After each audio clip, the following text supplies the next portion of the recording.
রাষ্ট্রপুঞ্জ থেকে বলা হয়েছে আগামী 7 দিনের মধ্যে যদি শেখ হাসিনার পদত্যাগপত্র সাবমিট করতে না পারে ইউনুস গভর্নমেন্ট, তাহলে কিন্তু সঙ্গে সঙ্গে এই ইউনুস গভর্নমেন্ট যেটা তাদেরকে একেবারেই অবৈধ বলে ঘোষণা করে দেওয়া হবে। ডোনাল্ড ট্রাম্প তার ফেসবুক আইডি থেকে পোস্ট দিচ্ছেন যে শেখ হাসিনা বাংলাদেশে ফিরে আসবেন খুব শীঘ্রই। তিনি শেখ হাসিনাকে বাংলাদেশে ফিরিয়ে নিয়ে আসবেন। বাংলাদেশিরা নেই বলে যার জন্য বেচাকেনা হচ্ছে না। আগের বছর ভালো বিক্রি হয়েছে, এই বছর তো বেচাকেনা নেই একদম। ব্যবসার প্রত্যেক দোকানদারের ক্ষতি হচ্ছে, অনেক দোকানদার তালা পড়ে গেছে, অনেক দোকানদার বন্ধ করে পালিয়ে। আসসালামু আলাইকুম প্রদর্শক শ্রোতা, ঈদের বাজারে কলকাতার ব্যবসায়ীরা বাংলাদেশি পর্যটকদের না পেয়ে এবার রাস্তায় নেমেছেন। গুরুত্বপূর্ণ তথ্য আছে, কলকাতার বাজার ঘুরে একটি প্রতিবেদন দেখতে পারবেন। চলুন ভিডিওতে বিস্তারিত দেখে আসি।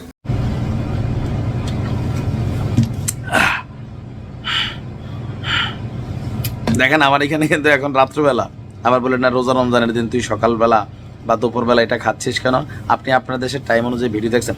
খবরটাই টেনশনের। ডোনাল্ড ট্রাম্প তার ফেসবুক আইডি থেকে পোস্ট দিচ্ছেন যে শেখ হাসিনা বাংলাদেশে ফিরে আসবেন খুব শীঘ্রই। তিনি শেখ হাসিনাকে বাংলাদেশে ফিরিয়ে নিয়ে আসবেন। আমি যদি একটু আপনাদেরকে দেখি না, মানে ট্রাম্পের পোস্টটা যেরকম আমরা দেখছি, আগে এখানে খেলা আছে, দৌড় দিয়েন না, যে Sheikh Hasina is coming back as Bangladesh PM soon post করা হয়েছে আপনার 13ই মার্চ 2025 12টা 14 PM। 1,43,000 মানুষ দেখেছেন। এটা হচ্ছে এক্সে মানে টুইটারে। ডোনাল্ড জে ট্রাম্প একটা আমেরিকার পতাকা, তারপর আপ লেখা ব্লু ভেরিফাইড করে একটা আইডি থেকে। সাথে সাথে আওয়ামী লীগের নেতাকর্মীরা উজ্জীবিত হয়ে গেছে স্বাভাবিকভাবে। আবার আমাদের গণমাধ্যমে লিখছেন শেখ হাসিনার দেশে ফিরে আসা নিয়ে ট্রাম্পের পোস্ট যা জানা গেল। আমরাও এই ক্যাপশনে দিছি, আপনিও আগ্রহী। কেউ টেনশনে দেখতেছেন, কেউ খুশিতে দেখতেছেন। আসলে বিষয়টা কি দেখেন, মানে বাংলাদেশের মানুষ আমরা বড় ব্লুটুথ। ডোনাল্ড ট্রাম্প এই মুহূর্তে শেখ হাসিনার ইস্যুতে কোনো রকম ভূমিকা যাবেন না, এটা মাথায় রাখেন। তাহলে যে পোস্ট দিচ্ছেন যে ভাই গুজব গুজব, ফেক আইডির খেলা। মানে কেউ না কেউ ইউএস থেকে আপনার ডোনাল্ড ট্রাম্পের নামে অথবা পৃথিবীর যে কোনো প্রান্ত থেকে, এখন আমিও তো একটা যে কোনো আইডি দিয়ে নাম লিখতে পারি। আবার ব্লু ভেরিফাইড আগে ছিল একরকম, আর এখন আপনার এই যে ফেসবুকওয়ালারা টাকার জন্য মাসে $10-15 আপনি দিলে আপনার নর্মাল আইডিও সব ঠিকঠাক থাকলে আপনি ব্লু ভেরিফাইড করতে পারেন। এখন অনেকের আইডির পাশে আমরা দেখি একটা নীল চিহ্ন, টিক চিহ্ন। তো এইটা আগে ছিল অথেন্টিক, খুবই গুরুত্বপূর্ণ ব্যক্তিরা পাইতো, এটা পাইতে কষ্ট হইতো। কিন্তু এখন আপনার টাকা দিবেন, আপনি ব্লু ভেরিফাইড। এই সুযোগটাকেই বেসিক্যালি কেউ না কেউ কাজে লাগাইছে। আর পেজটার নাম হচ্ছে ডোনাল্ড জে ট্রাম্প, আমেরিকার ফ্ল্যাগ, তারপর হচ্ছে আপডেট। ডোনাল্ড ট্রাম্পের টুইটার অ্যাকাউন্ট কিন্তু এটা না। এখন আমরা যারা আছি ইংলিশ নাম দেখছি, ট্রাম্পে দেখছি, তারপর হচ্ছে একদম আবার ব্লু ভেরিফাইড দেখছি, আমরা অনেকে ভাই বানিয়েছি ঘটনা সত্য।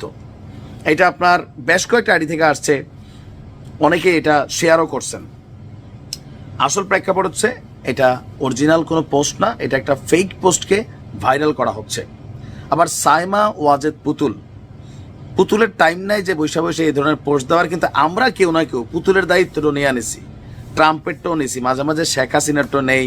তারপর অনেকের দায়িত্ব আমরা নিয়ে ফেসবুকে নিজস্ব আইডি বানাই। আমার দায়িত্ব আবার কেউ কেউ নিছেন, মাঝে মাঝে দেখি ফেক আইডি। তো এগুলো হচ্ছে ভুয়া টুয়া পোস্ট টোস্ট করে দেশে একটা অস্থিতিশীল পরিবেশ তৈরি করা আর কিছু মানুষের বিপদে ফেলা, এটা ছাড়া আর কিছুই না। অনলাইনে এগুলো দেখলে আগে বুঝতে হবে যে কোনটা কার রিয়েল আইডি। যেন আমরা যখন এই ভিডিও বানাই এগুলোরও কাটপিস করে নিয়ে অনেকে ছাইরা দেয়, কিন্তু ওই আইডিটা তো আমার না। ভিডিওর এক অংশ রাখছে আর এক অংশ কাটা দিচ্ছে দিয়ে, কিন্তু এরকম আমাদের ভিডিওগুলো ভাইরাল করা টিকটকে, এগুলো হয় ওই লাইনে বেশি। ডোনাল্ড ট্রাম্পের এই পোস্টটা ফ্যাক্ট চেক থেকে দেখা গেছে এটা তার অরিজিনাল আইডি না। সুতরাং এটা কোনো না কোনো বাংলাদেশি হতে পারে, আওয়ামী লীগ অথবা বিএনপি অথবা জামাত, এগুলো করতে পারে। কারণ এখন এমন না যে আওয়ামী লীগের পোস্ট খেলে আওয়ামী লীগে দেয়, বিএনপি জামাত দেয়। বিএনপি জামাতের নামেও বাঁশের কেল্লার বদলে ফাঁসের কেল্লা বানাই আওয়ামী লীগও খেলে। এই খেলাধুলা এখন সবাই করে। সো খুশি হওয়ার কিছু নাই, এটা নিশ্চিত থাকেন আপাতত বাংলাদেশে শেখ হাসিনা ফিরবে না, এতটুকু পরিস্থিতি এখনো তৈরি হয় নাই। ভালো থাকুন। হ্যাঁ বাংলাদেশিরা নেই বলে যার জন্য বেচা কেনা হচ্ছে না। আগের বছর ভালো বিক্রি হয়েছে, এই বছর তো বেচা কেনা নেই একদম। ব্যবসা প্রত্যেক দোকানদারের ক্ষতি হচ্ছে, অনেক দোকানদার তালা পড়ে গেছে, অনেক দোকানদার বন্ধ করে পালিয়ে গেছে। কথায় আছে শকুনের দোয়ায় গরু মরে না। বাংলাদেশিদের ভিসা দেওয়া বন্ধ করে দিয়ে ভারতীয়রা ভেবেছিল এতে বাংলাদেশের বিপুল পরিমাণ লোকসান হবে। ভারতের ভিসা নিষেধাজ্ঞার ফলে বাংলাদেশের নতুন সরকার চাপে পড়বে। বাংলাদেশের সাধারণ মানুষ ডক্টর মোহাম্মদ ইউনূসের নেতৃত্বাধীন সরকারের উপর আস্থা হারাবে। বাংলাদেশিদের ভিসা দেওয়া বন্ধ করার পর ঠিক এমনটাই প্রত্যাশা ছিল ভারতীয়দের। তবে বাস্তবে যা হচ্ছে তা একজন বাংলাদেশি হিসাবে আপনাকেও গর্বিত করবে। বাংলাদেশি পর্যটক না পেয়ে কলকাতার ব্যবসায়ীরা রাস্তার ফকির হয়েছে। ঈদের সময় বাংলাদেশি পর্যটকদের অর্থে জমজমাট ব্যবসা হতো কলকাতার দাদাদের। বাংলাদেশিদের না পেয়ে কলকাতা যেন এক শ্মশানে পরিণত হয়েছে। বাংলাদেশি পর্যটক ভারতে না যাওয়ায় কি হাল কলকাতার ব্যবসায়ীদের, আসুন তা দেখে আসি একজন ভারতীয় সাংবাদিকের ধারণকৃত ভিডিও থেকে।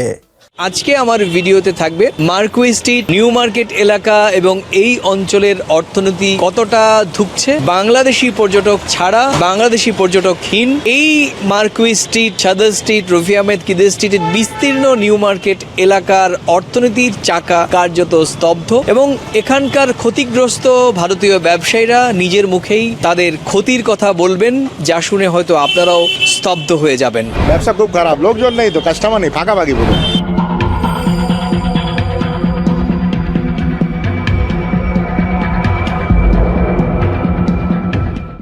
আর এই মুহূর্তে চলছে পবিত্র রমজান মাস এবং পবিত্র রমজান মাসে ভারতীয়, বিশেষ করে কলকাতার এই নিউ মার্কেটের নানা রকম ব্যবসায়িক দৃষ্টিকোণ তৈরি হয় এবং আপনারা জানেন যে এখানে সকালবেলা অনেক রেস্টুরেন্ট খাবারের দোকানগুলোতে সেহরির ব্যবস্থা করা হতো এবং সন্ধ্যের সময় ইফতারির নানা পসরা নিয়ে ব্যবসা চলতো এবং স্থানীয় হোটেলগুলোতে বিভিন্ন ধরনের খাবার সাজানো হতো এই ইফতারের সময়। তো যেহেতু বাংলাদেশি পর্যটকরা ভিসার কারণে এখন কলকাতার এই নিউ মার্কেট এলাকায় আসতে পারছেন না এবং সে কারণেই কিন্তু দেখা যাচ্ছে যে এই রমজান নির্ভর যে ব্যবসা বাণিজ্য সেটা কিন্তু কার্যত বন্ধ। শুনে নেব কয়েকজন ইফতারি বিক্রেতা তারা কিভাবে তাদের এই ব্যবসায়িক দুরবস্থার কথা বললেন।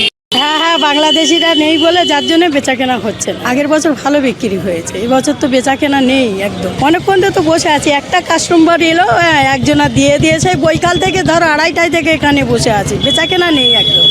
বাংলাদেশিরা থাকলে ভালো বেচা কেনা হয়, বেচা কেনা নেই। আমার কি করবো, না এলে খরিদ্দার আসবে তবে তো আমি দেবো, খরিদ্দার না এলে কি করবো, বসেই আছি, বেচা কেনা নেই, কিছু নেই। बहुत बुरा हाल है, बांग्लादेशी लेकर के धंधा, बांग्लादेशी ले ये तो धंधा नहीं। ব্যবসা প্রত্যেক দোকানদারের ক্ষতি হচ্ছে, অনেক দোকানদার তালা পড়ে গেছে, অনেক দোকানদার বন্ধ করে পালিয়ে গেছে, অনেক হোটেল বন্ধ হয়ে গেছে। এতদিন বাংলাদেশিদের ভারত ভ্রমণ নিয়ে কটাক্ষ করেছে ভারতীয়রা। বাংলাদেশিদের অপমানিত এবং ছোট করে বিভিন্ন কথা শুনিয়েছে তারা। এখন তারা বাংলাদেশি পর্যটকদের গুরুত্ব হারে হারে টের পাচ্ছে। বাংলাদেশি পর্যটকদের ভারতীয় ভিসা না দেওয়া যে উল্টো তাদের ক্ষতি করছে, এখন তারা এটা বুঝতে পারছে। আগে কলকাতার দাদারা বাংলাদেশি পর্যটকদের উপর নির্ভরশীলতার কথা স্বীকার করতো না। এখন কলকাতার সর্বস্তরের ব্যবসায়ীরা চিৎকার করে বলছে আমাদের ব্যবসা বাংলাদেশি পর্যটকদের উপর নির্ভর করে। বাংলাদেশের লোকসান করতে ভারত যে সিদ্ধান্ত নিয়েছিল এতে এখন তাদেরই লোকসান হচ্ছে। তাই ভিডিওটি শুরু করেছিলাম শকুনের দোয়ায় গরু মরে না প্রবাদটি দিয়ে। আজকের ভিডিও এ পর্যন্তই। ভিডিও সম্পর্কে আপনার গুরুত্বপূর্ণ মতামত কমেন্ট বক্সে জানিয়ে দিন আমাদের। সেই সাথে ভিডিও শেয়ার করে দেখার সুযোগ করে দিন আপনার বন্ধুদের। পরবর্তী ভিডিও দেখার আমন্ত্রণ জানিয়ে বিদায় নিচ্ছি আজ। আল্লাহ হাফেজ। দর্শক শ্রোতা, এই বিষয়ে আপনার মন্তব্য থাকলে কমেন্ট বক্সে লিখবেন। আজকে এই পর্যন্তই। আল্লাহ হাফেজ।